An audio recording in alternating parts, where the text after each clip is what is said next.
Hello to all my wonderful constituents out in Maryland's beautiful 8th Congressional District. It's my favorite time of the week as we designate our local hero. And we've got a magnificent local hero for you this week. It's David Gamse, who is the CEO of the Jewish Council for the Aging of Greater Washington. David, first of all, thank you for joining us. We're really delighted to have you. Oh, well, thank you.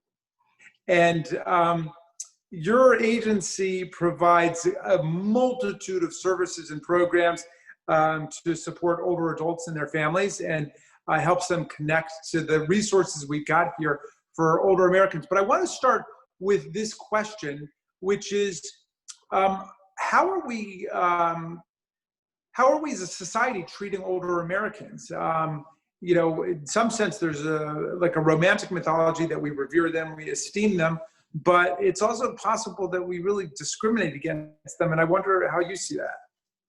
Yeah, it's a great question.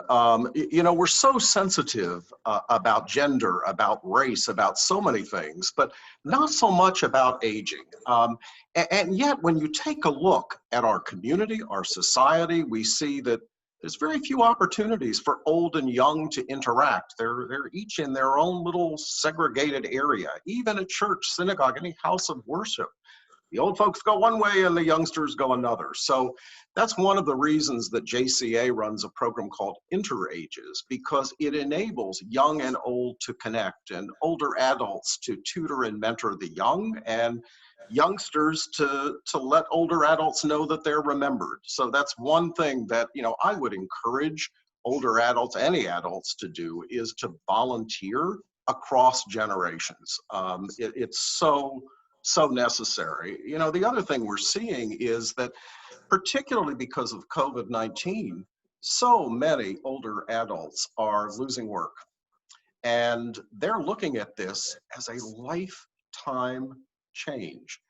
And you know, you take a look at finances, people can't afford to live a quarter to a third of their adult lives in retirement. And yet that's what we're expecting. I pulled up one data that I wanted to share with you. Older workers, we know, are losing their jobs at a faster rate than younger people.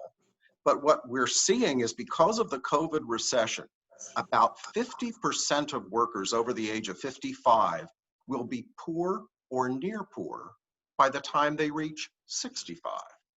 So, you know, I can tell you at JCA, what we're doing is we run the Senior Community Service Employment Program for low-income workers in Frederick and Montgomery counties, and that enables them to get on-the-job paid experience. We have a career gateway program, which is phenomenal about getting older adults job ready, teaching them about job search. And one thing I definitely wanted to mention is we've got virtual job fairs coming up in Montgomery, and they're free, and they include seminars and meetings with employers and so forth. So they are a great way to turn the tide, we hope, and get more older adults working. Well, one thing that I wanted to be clear about, and some people might find it surprising, is that as CEO of the Jewish Council for the Aging of Greater Washington, you actually serve people who are not just Jewish, but people from all different denominations and faiths and groups. Absolutely. Right? Yes, absolutely. And that's why you're speaking in such holistic terms about the treatment of seniors. Tell me, what have you found surprising in your work during the COVID-19 period? As I know that the needs have just been overwhelming, and that's why we're recognizing you, because you've really stepped up to try to meet the manifold needs of the older population. Yeah, thank you, Jamie. Great question. You know, as we were talking about ageism, certainly discrimination against the old is, in my view, at an all-time high, and older adults are being asked to cocoon in their home for safety's sake, and so many of them are not aware of free and available resources that are out there. And I jotted down a few just to remind myself about some of those things that are available to them. First of all, at JCA, we have a senior helpline, which is free, and again, open to people of all faiths, all walks of life. So if you have questions about hospice or home care or jobs or housing or Anything really, anything. Public, private, for-profit, nonprofit, you just drop us a line at seniorhelpline@accessjca.org or go onto our accessjca.org website. We offer a free program called the State Health Insurance Assistance Program, SHIP, which I know you're aware of, supported by federal government, thank you, and by Montgomery County government. And boy, right now we are in the midst of open season for Medicare, and people should not be despondent about for safety's sake staying in home and feeling they can't get help. We provide free help. We can help them choose the best Medicare plan. And the one number I've got in front of me here about our SHIP program is last year alone, we saved people a whopping $452,035 on prescriptions by helping them choose the right Medicare plan. And again, that counseling is free. Our site in Montgomery is medicareabcd.org. And again, the government is enabling us to deliver that service, and we sure hope people will use it.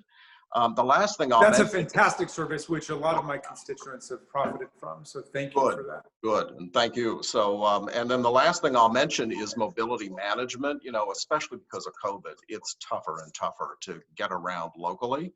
And we do have a program called Connect a Ride, where we list all of the different kinds of transportation providers, and we can help people connect to the best ride available for them. And again, these are free, and we want people to use them. It's a joy that you have this kind of program to connect. Yeah. Well, and that is doing a lot to reduce people's isolation and the sense of loss that a lot of people have experienced during this time, because we've been cut off from our families, and the destruction of family life, community life, and social life has been terrible because of the plague conditions we're under and the need to, carefully socially distance and mask and so on. David, there's not anybody I know, I think, who knows more about retirement than you. You announced your retirement. I suppose that's the only reason people are letting you go. But tell us, and not just because we're interested in what your plans are, but also as a public service, how are you conceiving of your retirement? How are you thinking about it and strategizing? Well, I began my career helping businesses set up retirement planning programs. And the rule of thumb is you're not supposed to retire from, you are supposed to retire to. So, it would have been easier for me to tell you what I'm going to be retiring to pre-COVID. We're not going to be cruising the world at this moment. But I certainly do want to do volunteer work and in the field of aging. And there are two programs of JCA that have a particular appeal to me. One is Interages, which I've mentioned, connecting young and old. And the other is something called our Kensington Clubs, which serves people with a recent diagnosis of Alzheimer's. Caregivers as well as older adults who are branded as having dementia are so discriminated against. I mean, the type of aging we talked about before is so much worse when you have that brand dementia. People are sort of wiping you off their list of human beings. And these folks have a sense of humor. They have a will to live. They have a joie de vivre. And I just love to see the way we're serving them online. And I'm hoping that we can, that I can support that in some way. So I don't want to become totally disconnected from JCA or from aging. Lord knows it is America's #1 growth industry. And in Montgomery County, I think old folks are the #1 natural resource. I hope we keep using them. Well, that's a beautiful thought. Your leadership has been radiant and catalytic for us, and your service to the community really has enriched our common humanity and showed us how we can draw on the resources of everybody in the community. So thank you so much for everything you've done. For all of these reasons and more, David, you are our local hero this week, just 2 weeks before our big election. Everybody, make sure you get out and vote. And David, thank you for being with us. Thank you.